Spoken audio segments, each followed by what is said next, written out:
તો એ છે કે આપણે આપણું કેળો ન ભૂલાય, આપણું ઠેકાણુંનું. કારણ કે 21મી સદી એ ટેકનોલોજીની સદી છે, એમાં આપણે ના નથી પાડતા, એનો વિરોધ નથી કરતો હું. જરૂરી બધું છે, પણ એટલું જરૂરી નથી કે પછી આપણે કોણ છે એ આપણે ભૂલી જાય. ગામડાના ઘણા લોકો આવીને એમ કહેતા હોય કે ભાઈ મને રજની એલર્જી છે, ત્યાં આપણને નવાઈ લાગે એમ કે આ પેઢીયું ધૂળમાં રમી રમીને ખપી ગઈ ને હવે પરજાને રજની એલર્જી થઈ ગઈ. હા, બાળકોના રિપોર્ટમાં એવું આવે છે કે તમારા બાળકને ડસ્ટથી દૂર રાખજો. હવે ધૂળથી છેટોરી શું કલ્યાણ કરી દે? કારણ કે આવનારી સદીમાં એઆઈ જેટલી ઝડપથી આગળ વધી રહ્યું છે, છેલ્લે અહીંયા આવીને હું તમે ઊભા રહેવું કે આખા માણસ જેવો બીજો માણસ બનાવી દે, પણ એની આંખમાંથી આહુડા નહીં પાડી શકે, કરુણા નહીં લઈ આવી શકે. ડરાવી ધમકાવી તમે મનુજના બે હાથને જોડાવી શકો, પણ સિંહના પંજાને તમે એમ ન ખોડાવી શકો. કવિદાદની આ કવિતા છે કે ડરાવી ધમકાવી તમે મનુજના બે હાથને જોડાવી શકો, પણ સિંહના પંજાને તમે એમ ન ખોડાવી શકો. અને શિખરો કઈ સર કરો ને તમે તમારા નામનો એક કીર્તિ સ્તંભ ખોડાવી શકો, પણ ગામને પાદર એક પાડ્યો તમે એમ ન ખોડાવી શકો. ગામના પાદરમાં પાડીઓ થઈને ખોડાવવું હોય તો એના માટે માણસે શહાદત બોરવી પડે, અને આભથી ખરે એને તમે હાથમાં ઝીલી શકો. ચોમાહાનો વખત હોય એ આભમાંથી ધીરે ધીરે પાણીનો વરસાદના એક એક ફોરા વરસતા હોય તો એને તમે હાથમાં ઝીલી શકો, પણ આંખથી ખૈરું દાદ એને તમે ક્યાંય નહીં ઝીલી શકો. અને તાર વીણાનો કે સંતૂરનો તમે તોડી શકો. કદાચ કોઈ સબલક્ષમો માણસ હોય કે જેની પૂજાઓમાં બહુ બધી ત્રેવડ હોય, એ માણસ ધારે તો એ વીણા અને સંતૂરના તારને તોડાવી શકે, કે તાર વીણા કે સંતૂરનો તમે તોડી શકો, પણ વનમાં ટહુકતા ઓલા મોરલાને તમે એમ ન રોકી શકો. કારણ કે એને અંદરથી આવે અને અંદરથી ઉગે એને કોઈ ન ભૂગે. ગુજરાતી ભજનોએ એનું પ્રમાણ આપ્યું છે કે ભીતુરે ફાડીને ઉગ્યો પીપળો. પીપળાઓને ઉગવા માટે એ તો ઉગવાની જેને ઉતાવળ હોય છે, મોટે ભાગે એ બાવળ હોય છે. રૂસવા થાયકો તઈ એને કીધું હતું કે જિંદગી મારા પર ફિદા હતી. આ પાજો તમારે જુનાગઢ તાબાનું રૂસવા મજલુમી એના જીવન ઉપર બેહતો આ શેર છે કે જિંદગી મારા પર ફિદા હતી, એ મેં જ ઉડાડેલી અફવા હતી. એક રૂસવા એટલે એક એવો માણસ થઈ ગયો કે જેને મળવા હાટું થઈ ને માણસો લાઈનમાં ઉભા રહેતા. રૂસવા એટલે એક એવો માણસ થઈ ગયો કે જેને મળવું હોય તો માણસે તન કે ચાર દી અગાઉ એનું નામ લખાવવું પડે, ફલાણો ભાઈ રૂસવા સાહેબને મળવા માંગે છે. સમય પલટો એના માણસો મળવા હાટું થઈ અને રૂસવા મજલુમી લાઈનમાં ઉભા હોય. જીવનની એવી કપરી સ્થિતિમાં દાન એવે વખતે એને લખ્યું હતું કે મોહતાજના કસાનો હતો કોણ માનશે. રૂસવાએ પોતા હાટું લખ્યું હતું કે મોહતાજ ના કસાનો હતો કોણ માનશે, મારો એક જમાનો હતો કોણ માનશે. અને હસવાનો મેં જે કર્યો અભિનય એ આઘાત દુર્દશાનો હતો કોણ માનશે. વતન અહીં ગામડે તમે બધા આવ્યા છો અને ગામડાને ઉજવતા રહીજો. કારણ કે ગામડું છે ને શહેરના જન્મ તો પછી થયા, પેલા ગામડા જ હતા. અને ગામડાની એની પોતાની મજાઓ છે. અહીં છાશ દૂધ તમને મફત મળી જાય એ નવી વસ્તુ તમારે શહેરમાં જવું હોય તો પાણીના પૈસા છે, જવું પડે. આ તો માણસે વ્યવસાય અને ભાગરૂપે જવું પડે. પણ સૌરાષ્ટ્રનું એક ગામડું માણસને વતન પ્રેમ વાલો કેટલો હોય એનો એક નાનકડો પ્રસંગ મને યાદ આવે એટલે હું તમને સંભળાવું કે આદિલ મંસૂરીએ તો અહીંયા સુધી કીધું કે વતનની ધૂળથી માથું ભરી લેવા દિલ, આ હસતા ચહેરા મીઠી નજર પછી મળે ન મળે. સૌરાષ્ટ્રનું એક ગામડું ગામ, એક 70 વર્ષનો એક બાપો છે, એ કાયમ હવારમાં આવીએ ને તાલુકાના એક બસ સ્ટેન્ડમાં આવી અને બેઠો ખૂણામાં બેહી, અને કારણ કે જિંદગીની એવી અવસ્થા છે કે એનો મધ્યાન તપતો હતો. જઈ જુવાન હતો ત્યાં આમ હાથીના કુંભાથળને ભાંગી નાખવો હોય તો એ ઢીકો મારી અને લોઢાની હાંકરું તણખલાની જેમ તોડી નાખે એટલી ત્રેવડ એની ભુજાઓમાં હતી. પણ હવે અવસ્થા એવી આવી કે વૃદ્ધત્વ આવ્યું, હવે થાક લાગ્યો. અને જુવાનીમાં જે જાજા તરવૈયા હોય ને બુઢાપો એ માણસને ડૂબાડી દેતો હોય. મુદ્દો એ છે કે એક વખત બુઢાપો આવવો જોઈએ. બુઢાપો ખાલી ઉંમરથી જ આવે એવું નથી, માણસનો સમય પલટે, માણસનો વખત પલટે. એટલે જે માણસ તમારા આગળ જી ઉજુરી કરતા હોય એ માણસ તમારા ખંભે પગ રાખીને ઉભા રહીએ ને તમારી ઓળખાણ પૂછતા હોય હું તમને ઓળખતો નથી. 75 વર્ષની બાપાની ઉંમર અને એ બસ સ્ટેન્ડના ખૂણે છાપું લઈ અને બેઠો હોય. થોડીક વાર છાપું વાંચે, થોડીક વાર ની આ હાલચાલ કર્યા કરે. પછી થોડીક વાર પછી જઈ ડેપોની બારી ખુલે એટલે ત્યાં જઈ અને પૂછે કે ફલાણા ગામની બસ કઈ આવશે. એટલે સ્ટેશનમાં બેઠેલો જે માણસ છે એ જવાબ આપે, 10 વાગે મૂકાશે બાપા, તમારે જવું હોય તો તમે આ બાકડે બેસી જાઓ. કે કાંઈ વાંધો નહીં ભાઈ, એમ કરીએ ને પૂછીએ નહીં, બાપા છે ત્યાંથી વયા જાય. બીજે દી આવે, બીજે દી આવી અને પૂછે કે ફલાણા ગામની બસ કઈ મૂકાશે. એટલે પાછો ઓલો માણસ પ્રેમથી જવાબ આપે કે બાપા હમણાં 10 વાગે મૂકાશે, તમારે જવું હોય તો બાકડે જઈ અને બેસી જાઓ.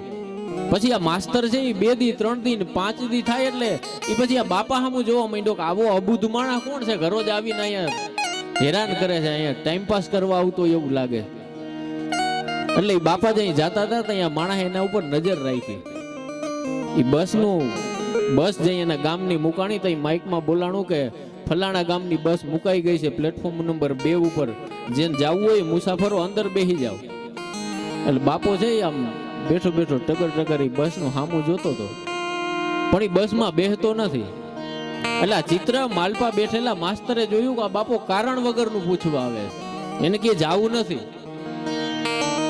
એટલે તે દી બાપા વયા ગયા, બીજે દી સવારે આવી અને પૂછ્યું ભાઈ ફલાણા ગામની બસ કઈ આવશે. એટલે માસ્તર છે એ ખીજાઈ ગયો, જુવાન નવો આવેલો, બાપાને ગગલાવીને હડબડાવી નાખ્યા. શરમ નથી આવતી આવડી ઉંમરે અમને હેરાન કરવા આવો છો? તમારે બીજા કઈ કામ નથી? અમે તો અહીંયા અમારા કામમાં વ્યસ્ત છે, તમને એમ લાગે છે કે અમે ટાઈમ કાઢવા બેઠા છે? એમ કરી બાપાને ગગલાવીને ધક્કા મારી અને બાકડે બેહાડી દીધા. વૃદ્ધાવસ્થા આંબી ગયેલી, બાપો બેઠો બેઠો છે એની આંખમાંથી દડ આહુડા વયા જાય. અને આમ ઉપર જોઈને કહેતો હતો કે મારા બાપ હવે દોરી ખેંચી લે તો આ બ્રહ્માંડને મૂકી દેવું છે. એ જોઈ અને એના હારે બીજા નોકરી કરનારા કોઈક સજ્જન માણસો હોય એને જઈને કીધું કે બાપા એ જુવાન નવો નોકરીએ લાગ્યો છે, એનું ખોટું ન લગાડવું. તમારે જે ગામ જવું હોય ત્યાં હું તમારે બાવડું જાલીની બસમાં બેહાડી જાય તમને. બાપા કઈ બોલતા નથી. બાપા ઊભા થઈ અને વયા ગયા. પછી બીજે દી બાપા આવ્યા એટલે પૂછવા ન ગયો. એ બાપો છે એ બેઠો તો માઇકમાં જાહેરાત થઈ, માણસને વતન પ્રેમ કેટલો હોય, માણસને પોતાનું વતન વાલું કેટલું હોય. એ તો જે માણસ પોતાના વતનથી અળગો થાય એને ખબર હોય, જે માણસ પોતાના ગામથી અળગો થાય એને ખબર હોય કે વતન જે યાદ આવે માણસને, તઈ માણસને અંદરથી વેદના કેટલી થતી હોય, પીડા કેટલી થતી હોય. એ બાપો છે એ નિમાણો થઈ અને ત્યાં બેઠો તો એટલે સ્ટેશન માસ્ટરે જે છોકરાએ ધક્કો માર્યો હતો એને જઈને કીધું બાપા ભૂલ થઈ ગઈ, ખીજમાં મારાથી બોલાઈ ગયું, પણ તમારે ક્યાંય જાવું નથી હોતું, તમે કાયમ પૂછવા કેમ આવો છો? અને તઈ હિન્દુસ્તાનના એક બાપાએ જુવાનના ખંભે હાથ રાખીને કીધું તું ભાઈ મારા છોકરાએ મને અનાથ આશ્રમમાં રાખી દીધો છે.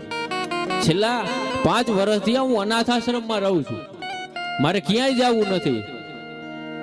પણ બસ સ્ટેન્ડમાં હું ખૂણામાં બેઠો હોય ને માઇકમાં મારા ગામના નામની જાહેરાત થાય કે ફલાણા ગામની બસ મુકાઈ ગઈ છે, શબ્દ મારા ગામનો કાને સાંભળું ને મને ટાઢક થાય છે. માણસને વતનનો પ્રેમ ત્યાં સુધી લઈ આવે છે કે ખાલી મારા ગામનું નામ હું તમારા મોઢે સાંભળું. અને હવે તો હગાયું કરવા હાટું થઈને મારા વતનથી દૂર જવા માંડ્યા. પેલી જ શરત ઈ ગામડે નહીં રહે તો હેરમાં જઈને કરશે હું, આપણને નહીં થાય. અને આ વોટ્સઅપ આવ્યા પછી હાવ બેનોને બહુ જાજી આઝાદી આવી ગઈ. હા, પેલા વડીલો વૃદ્ધોએ બહુ વિરોધ કર્યો કે ભાઈ ફોન આવી ગયા ને તો કે છોકરા બોલતા નથી, છોકરા વાતું નથી કરતા. છોકરાએ બુદ્ધિ વાપરી કે ગઈ ઠાવ નહીં ફોન લઈ દીધા. હવે બાપા ને માજી બધા સ્ટેટસ જોવે, છોકરા બોલાવે તો માજી નથી બોલતા. જેના માજી બહુ માથાકૂટ કરતા હોય ને એને આખી શેરી નંબર સેવ કરી દેવાના અને શીખવાડ દેવાનું માજી આમ સ્ટેટસ જોવાય. એટલે એ ફલાણી વાં ગઈ હતી ને ફલાણી દ્વારકા ગઈ હતી ને હાડી હારી નહોતી લાગતી ને આવી લપ વખંડ આયલા રાખશે. મુદ્દો એ છે આરીહો દેખાડ દો માણા એની જાતને જોયા રાખશે. હા, કારણ કે નવરા થાય ને તો પછી માણસ બીજાને ખણખોદ કરવી હુજે છે. પણ આરીહો તો એવી વસ્તુ છે ને, અરીસો એવી વસ્તુ છે કે આમ બધાને એમ થાય ઓહો હું આટલો આમ સારો લાગતો હોય. પણ સમાજો આપણે એક એવા દોરમાં મેં શરૂઆતમાં કીધું કે શિક્ષણ વ્યવસ્થા એટલી બધી સુધરી ગઈ છે. એલ્વિસ પ્રિસ્લીએ એના જીવનમાં એક પુસ્તકમાં લખ્યું હતું કે માણસ બહુ બધું જાણતો થઈ ગયો છે, એ વાત સાચી, પણ માણસને અનુભૂતિ બહુ ઓછી થાય છે. બહુ ઓછી એવી વસ્તુ છે કે જે આપણે અનુભવી શકીએ છીએ. માણસ કોઈ પણ હોય, કોઈ પણ સંબંધો હોય, એમાં આજ તો ભાઈબીજ છે. ભાઈબીજ એટલે ઈ મનોહર ને મીઠડી તું ઈશ્વરની દીધેલ દેન. બેન એટલે એક એવું પાત્ર છે કે મનોહર અને મીઠડી તું ઈશ્વરની દીધેલ દેન, માં જેવી મમતાળી મને બેહદ વાલી બેન. બેન એટલે એક એવું પાત્ર છે કે એના ખોડામાં તમે માથું રાખી અને તમે રડી શકો, એના ખંભે હાથ રાખી અને એના કાનમાં તમે વાત કરી શકો, વગર કારણનું તમે એને વાલ કરી શકો, વગર કારણે એને વઢી શકો, વગર કારણે તમે એને સાંભળી શકો. કારણ કે એ એક એવું પાત્ર છે કે એના ઘરેથી હાલતી થાય પછી બીજી વખત કોઈ દી શિવની જટામાંથી જેમ ગંગા ધીરે ધીરે નોખી પડી જાય અને બીજી વાર કોઈ દી શિવની જટા સુધી નથી પૂગતી, એમાં દેશની એક પણ દીકરી, આ દેશની એક પણ બેન પાછી ન્યા સુધી નથી પહોંચતી. અને સંબંધોની પરાકાષ્ઠા આવી જાય, લાગણીઓની. હિન્દુસ્તાનના હું તમે જે સમાજમાં જે દોરમાં રહીએ છીએ, જ્યાં જીવીએ છીએ, ત્યાં તમામ સંબંધો વચ્ચે સંવાદો થાય, પણ બાપ અને દીકરીનો સંબંધ એવો છે કે ત્યાં સૌથી ઓછો સંવાદ થાય છે. સૌથી ઓછી વાત જો ક્યાંય થતી હોય તો એ બાપ અને દીકરીના વચ્ચે થતી હોય છે. રમકડા હોય એ આમ ભાગ પાડતી હોય, ઘરે 1000 વાર ફળિયામાં આવતી હોય ને 1000 વાર ફળિયામાંથી જાતી હોય, એનું વહાણ નથી હોતું. પણ ઈનાઈ દીકરી હોય, ઈનાઈ બેન હોય, આમ છેલ્લે ઘૂંઘટ ઘરચોળામાં ઘેરાય અને હાલતી થાય, પહેલી વાર એને એવો અહેસાસ થતો હોય છે કે હવે હું મોટી થઈ ગઈ.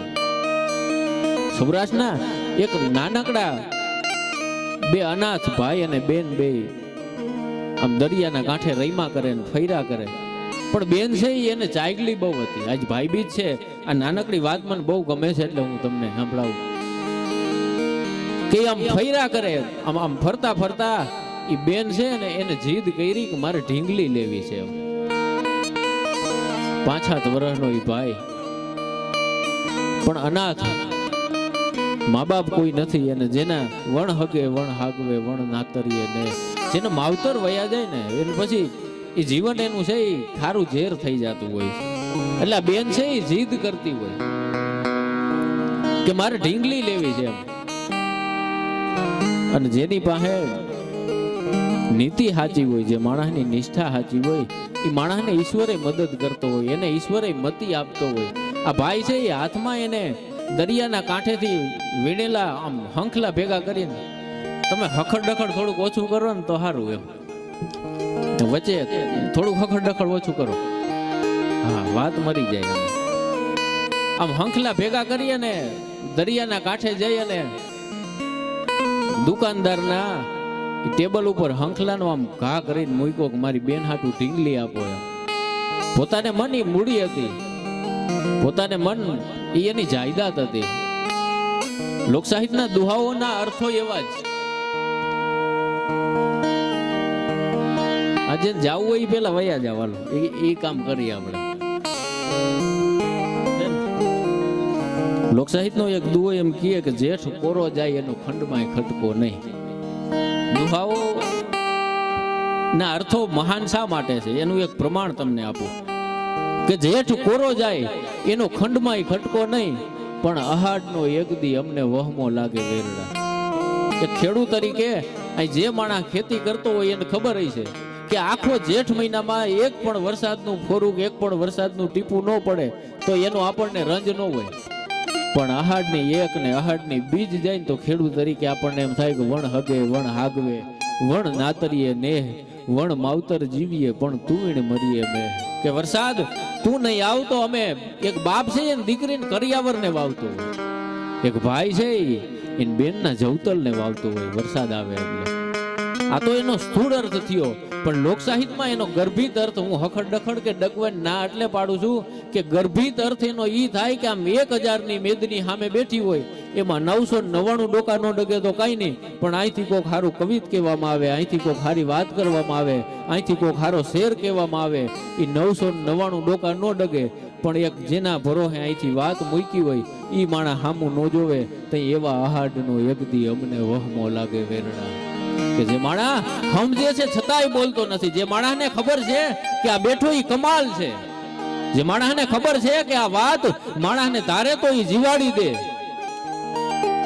એવો માણસ દાદ નો દે તો એવા આહાડનો એકદી અમને વહમો લાગે વેરડા. કારણ કે જળ ખારા વાડી અને મરજીવા તું મફેર મો. દરિયાને કાંઠે એક માણસ છે, એ મરજીવો આવી અને તરહ લાગી હતી, એમાંથી પાણીને ખોબો ભરી અને મોઢે લગાડી અને આમ થૂ કરીને વયો ગયો. તઈ દરિયાએ એને કીધું હતું કે તે ખાલી ઉપરથી જ અમારી ચાખ્યું છે, જળ તે તો ખાલી ઉપરથી ચાખી લીધું કે નીર ખારા ભાડી અને તું મરજીવા મફેર મો. અમારા તરિયા તપાહીન જો તને કુબેરે કંગાળ લાગશે. મુદ્દો એટલો છે તું ખાલી પાસે બેહતો ખરો. દુહાઓ આપણું ગુજરાતી લોક સાહિત્ય સમૃદ્ધ એટલા માટે છે. ઇંગ્લિશ મીડિયમમાં તમે છોકરાઓને ભણવા બેહાર, હું એનો વિરોધ નથી કરતો, હું એને નાઈ નથી પાડતો. A ફોર એપલ થી ચાલુ થાય અંગ્રેજીની ABCD, પેલા જ તમને ખાવાનું શીખવાડે. B ફોર બોલ થઈને કાગડો, છેલ્લે Z ફોર જીબ્રા, જનાવર જેવા કરીને છોકરાઓને બહાર કાઢીને મોકલી દે બજારમાં. આપણી ગુજરાતીની સમૃદ્ધિ એટલી છે કે કલમના ક થી શરૂઆત થાય કે જે બાળકના હાથમાં કલમ હોય છે, જે બાળકના હાથમાં લેખની હોય છે, આ હિન્દુસ્તાનનું જગતનું કોઈ પણ સાહિત્યને ઇતિહાસને બદલાવી શકે. એ ધારે તો કોઈ પણ ઇતિહાસને વાંચીને એની પેઢીઓને તારી શકે. છેલ્લે ખડીઓ અને જ્ઞાનીના જ્ઞ સુધી થઈ અને આપણી વાર્તા, આપણું બાળક છે એ આમ બહાર આવતું હોય છે. રાજની એક વડારણબાઈ, દુહાઓના અર્થની હું તમને વાત કરતો તો આ એક બીજો તમને બહુ મજાનો અર્થ સંભળાવું. રાજની એક વડારણબાઈ હાઈને દી આઈથમેને ટાણે એ રાજમાં કામ કરી અને આમ પાછી આવતી હતી. એક ચમકતો પદાર્થ એને દેખાણો. વડારણબાઈ અભણ, એને શું ખબર કે આ કિંમતી છે કે આ હીરો સાચો છે ખોટો છે, પણ હીરાને હીરો સમજી અને પગની પાનીએ એને જે મોજડી પહેરી હતી એ પગની પાનીએ દબાવીને કોઈ જોઈ ન જાય એટલા હાટું થઈને દબાવી અને બાઈ લઈને વળી ગઈ વડારણ. બીજે દી સવારમાં બજાર ખુલી અને વેપારીઓ પાસે જઈ અને એ બાઈ ધડો કરાવવા ગઈ કે ભાઈ આનું શું આપશો. એ બાઈને ખબર નથી કે આ હીરો સાચો છે, આની કરોડોની કિંમત છે, આ બાઈને ખબર નહોતી. એને ઝવેરીને જઈને પૂછ્યું કે ભાઈ આનું શું આપશો. ઝવેરીની મતી ફેરી કે આ વડારણ બાઈ આ આટલું નાનું માણસ, આને ક્યાં ખબર છે કે આ હીરાની કિંમત શું છે, આને હું છેતરી લઉં. પણ બાઈએ તોય કોઠા હુજથી હોશિયારી વાપરી, બોલે ભાઈ કહેતા હતા 10 આના આપી છે, તો 10 થી નીચે તો હું નથી જ આપવાની. એટલે આ ઝવેરીએ એને ખબર હતી કે આ કરોડોની કિંમત છે આ હીરાની. એમ કીધું ભાઈ તારે હીરો દેવો હોય તો 11 આના આપી, જો તારે દેવું હોય તો. એટલે બાઈએ ના પાડી કે ના ભાઈ, હાવ એટલામાં તો હું નહીં દઉં, આ હીરો ચમકે છે બહુ, એટલે આના 12 આના તો આવે, મારે 12 આના લેવા છે.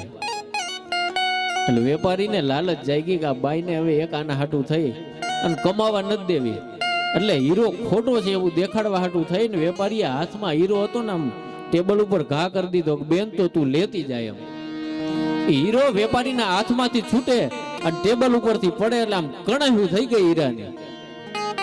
તો વેપારીને એમ થયું કે સાચો હીરો હોય તૂટે નહીં, તો આ મારી નજરમાં ફેર પડ્યો કે વર્ષોથી અમારી 3 પેઢીઓ આ હીરાની કિંમતું કરતા આવે. અમે હીરાના વેપારી, હીરાને પારખનારા માણસો, મારી કોઈ દી હીરાને પારખવામાં ભૂલ ન થાય. આ હીરો તૂટ્યો કેમ?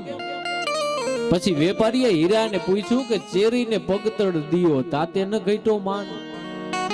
કે આ રાજની વડારણ છે, આ રાજની જે બાઈ છે એ તો તને પગની પાનીએ દબાવીને લઈ આવી કે ચેરીને પગતળ દિયો તાતે ન ઘટ્યો માન. તઈએ તારું માન ન ઘટ્યું, તઈ તને વજન ન લાગ્યો, તઈ તારે તૂટી જવું તું.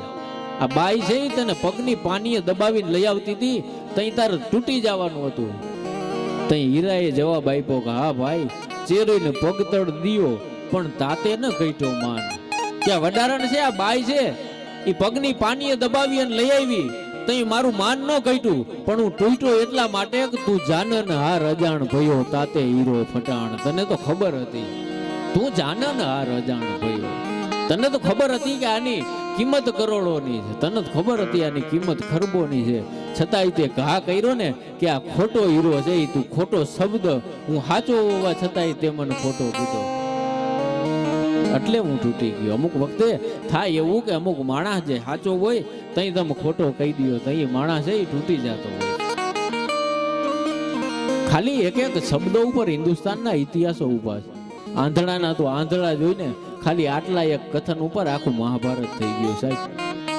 કોઈ દાદને કોઈ પૂછ્યું કે હિન્દુસ્તાનની ઓળખાણ હું, દાદે એના પ્રમાણમાં કીધું કે તમે શબ્દ જ્યાં એક શોધો અને આખી સંહિતા નીકળે.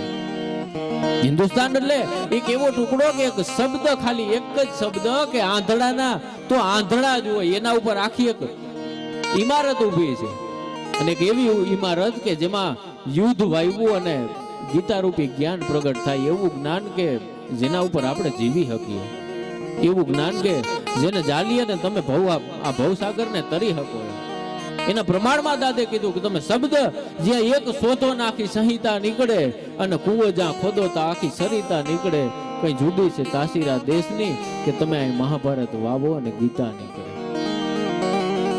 વગર કારણનો વાલ કરનારું કોઈ પ્રદેશ હોય, કોઈ મલક હોય તો એ આપણું હિન્દુસ્તાન છે.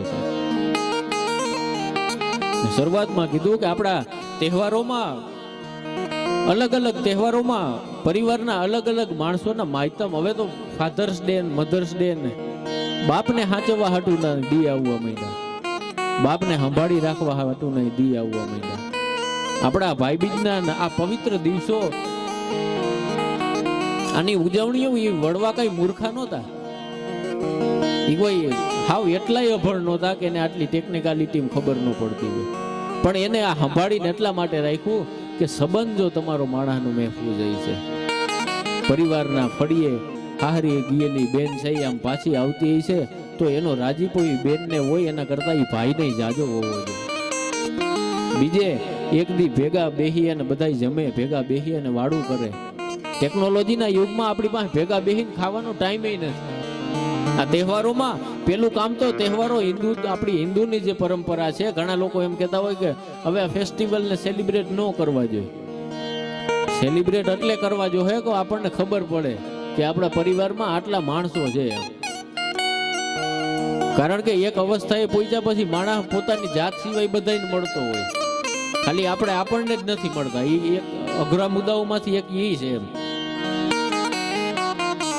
કારણ કે વૈભવ અને સત્તાના મદમાં હું તમે એટલા બધા અંધ થઈ ગયા છે. લોકસાહિત્યની એક કવિતા તો અહીંયા સુધી કે હું નહીં જેને હવા લાગે. અમુક માણસ છે ને એ 2-5 પૈસા થઈ જાય કે પ્રતિષ્ઠાવાન થઈ જાય એટલે એને એમ થાય કે હવે મારા જેટલું કોઈ હોશિયાર જ નથી એમ. લોકસાહિત્ય એને દવા દીધી કે હું નહીં જેને હવા લાગી એને ન દવા લાગી ન દુવા લાગી. એકવાર એમ થઈ ગયું કે મારાથી શ્રેષ્ઠ કોઈ નથી, તો પછી એ માણસ જગતની એક દવા દુવાઈ કામ નથી કરી. બીથોવન એટલે ઓસ્ટ્રેલિયાના શ્રેષ્ઠ વાયલિન વાદકોમાંથી, ઓસ્ટ્રેલિયા નહીં આમ તો આખા વિશ્વમાં, કે 2 હાથે એ પિયાનો વગાડતો. બીથોવન એટલે એક એવી હસ્તી થઈ ગઈ કે 2 હાથે પિયાનો વગાડે.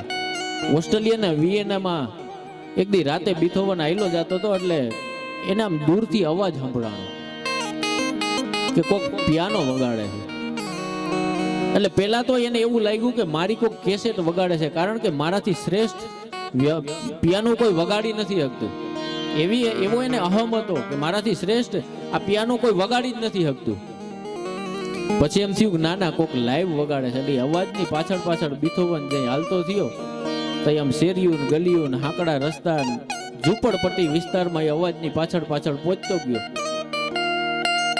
અને ઘરમાંથી તૂટેલા ફૂટેલા છાપરામાંથી અવાજ આવતો હતો. ત્યાં જઈ અને દરવાજો ખખડાવ્યો કે અંદર છે કોઈ. આ શબ્દ બીથોવનના જ્યાં પડ્યા કે અંદર છે કોઈ. અવાજ આવતો બંધ થઈ ગયો. જી હા, આવતા રહ્યો અંદર, દરવાજો ખુલ્લો જ છે. બીથોવન જઈને જોવે તો 14 વર્ષની એક અંધ દીકરી બેઠી પિયાનો વગાડતી હતી, બેઠી વાયલિન વગાડતી હતી. બીથોવને એને પૂછ્યું કે હું આ જગતનો શ્રેષ્ઠ વાયલિન વાદક છું, મારાથી હારો આપણા દેશમાં તો બીજું કોઈ વગાડતું જ નથી, તો તારો ગુરુ કોણ છે? એ દીકરીએ જવાબ આપ્યો, સાહેબ હું તમને સાંભળીને શીખીશ. બીથોવનને જેટલો અહમ હતો એ એક જ ક્ષણમાં નીકળી ગયો કે આ ઝૂંપડપટ્ટીમાં બેઠી જો મને સાંભળીને શીખી શકતી હોય તો આકાશના ઘડના ઘરનારને ઘડ્યા કોણે છે? એ વિશાળતા જે લઈને બેઠો છે, એ મહાનતા જે લઈને બેઠો છે. અને પછી ધ મૂનલાઇટ સિમ્ફની, પાશ્ચાત્ય જે સંગીત છે એના નોટેશનો તમે લખી શકો. એ બારીમાંથી પડતા એ દીકરીના ઉપર જે ચંદ્રનો પ્રકાશ પડતો હતો એ પ્રકાશ ઉપરથી એના નોટેશનો લખી અને બીથોવને કમ્પોઝિશન તૈયાર કરી. યુટ્યુબમાં તમે સર્ચ કરી લેજો, ધ મૂનલાઇટ સિમ્ફની, બારીમાંથી પડતો પ્રકાશ. અને એવા પ્રકાશ કે શરૂઆતમાં મેં કીધું કે અદીઠું રહી અને અમૃત અમોને હજુ કોક પીવાયડા કરે છે. હજી મોત નહીં ફાવે લાગ તારો, જીવન હજી અમને કોક જીવાયડા કરે છે. અને અમુક ચિત્રોને જોઈ અને દુશ્મનોને આવે છે હસવું કે અમે જ પ્રેમપૂર્વક બનાવેલા ચિત્રોને અમારા જ મિત્રો બગાડ્યા કરે છે. અદીઠું રહી અને અમૃત અમોને હજુ કોક પીવાયડા કરે છે. સંબંધોની આ તમામ જે આપણી વાણાકાળ લઈ અને બેઠા છે, જેમાં આપણે ગુથાઈને બેઠા છીએ, એમાં મેં શરૂઆતમાં કીધું કે ભાઈ બીજ એટલે ભાઈ અને બહેનનો પવિત્ર તહેવાર. એક એવો તહેવાર કે જેમાં આપણે વગર કારણે હેત કરી શકીએ, વગર કારણે વાલ કરી શકીએ. બેન છે એ 5 હાથ કે 10-15 વર્ષની થઈ ત્યાં સુધી આપણને ઓહાણ નથી હોતું કે આપણી બેન છે એ કેટલી મોટી થઈ ગઈ એમ. પણ એ ફળિયામાં રમતી રમતી આપણી બેન છે એ 17-18 વર્ષની થાય, એનું હક પણ નક્કી કરવામાં આવે, એના લગ્ન નક્કી કરવામાં આવે. અને પછી એ વારાકાજ વટતી તું દીમાં 10-10 વાર આમ જેટલી વાર એને ફળિયામાંથી આવતી હોય, જેટલી વાર એને ફળિયામાંથી જાતી હોય. એ કારણ કે દીકરી એ એક પાત્ર એવું છે કે હજી 2 દી પહેલા જ કોકના લેખમાં એક લખેલું હતું કે તમે તમારા ઘરમાં શાંતિથી જો ખાતા હોય, વાહ અમારો મોહાર છે હો, એના માટે તાળીઓથી એકવાર થઈ જાય. કારણ કે હું એના થકી છું, હું જે છું એ. હા, કારણ કે એક માં, કવિ કાગને કોકે પૂછ્યું હતું રામચરિત, આમ તો રામચરિત માનસનું સર્જન કર્યા પછી તુલસીદાસને કોઈ પૂછ્યું હતું તમને પ્રિય અક્ષર કયા? તુલસીદાસે જવાબ આપ્યો હતો કે રા અને મ આ 2 અક્ષર કાઢી લ્યો એટલે જગતના બીજા બધા અક્ષર મારે મન નકામા. અને આનો આ સવાલ દુલાવર કાગને, મજાદરના દુલાવર કાગને કોઈ પૂછ્યો હતો કે તમને સૌથી પ્રિય અક્ષર કયા? તો કાગે જવાબ આપ્યો હતો કે આખર એક જતા પછી કરોડો નાખર કામના, હું મોઢે બોલું માં તાતો કોઠે ટાટક કાગડા. ખાલી એક માં શબ્દ મારા મોઢામાંથી છૂટી જાય. બેસી જાઓ ભાઈ, અહીંયા જ રાખવાના તમારા, બેસી જાઓ. એટલે વાત એ કરતો હતો કે 5-7 વર્ષની હોય, 10 વર્ષની હોય, આમ ઘરમાં કોઈ પણ વસ્તુ આવતી હોય તો એ દીકરી જીદ કરી અને આમ ભાગ પડાવતી હોય. એ બેન છે એ ભાગ પડાવતી હોય. એક નાના ઘરની દીકરી આમ એના હાહરેથી પહેલી વાર જઈ બાપના ઘરેથી હાહરે જાતી હતી તો એ બુઢો બાપ છે એ બસમાં દીકરીને બેહારવા હાટું થઈને ગયો. માસ્તરને ભલામણ કરતો તો સાહેબ સંભાળીને મારી દીકરીને ઉતારી દેજો. એ ઘરની બાયણે કોઈ દી નીકળી નથી, પહેલી વાર ઘરેથી જાય છે. જે બાપ એના ખજાનાની ઉપાધિ નથી કરતો હોતો, જે બાપ એની કોઈ પણ વસ્તુની ઉપાધિ નથી કરતો હોતો, એ દીકરીને વળાવતી વખતે એક બાપ છે એ ખાલી થઈ જતો હોય છે. એ દીકરી કે જે ફળિયામાં રમી રમી અને મોટી થઈ હોય, 1000 વાર આવતી હોય ને 1000 વાર જાતી હોય, એનું વહાણે નથી હોતું હું કેટલી વાર ફળિયામાં આવી અને કેટલી વાર ફળિયામાંથી ગઈ. પણ એ દીકરી જઈ ઘૂંઘટ ઘેરી અને ગણે થાપણ આગળ બેઠી હોય તો મંડપ મધ્યથી અવાજ આવે કન્યા પધરાવો સાવધાન. એ શબ્દ જ્યાં ગોરના મોઢામાંથી છૂટે અને દીકરીના કાને પહોંચે તો એ બાળપણ છે એ એક જ ક્ષણની માલપા એ દીકરીના શરીર ઉપરથી ઉતરી જાય અને દીકરી છે એ મોટી થઈ જતી હોય છે.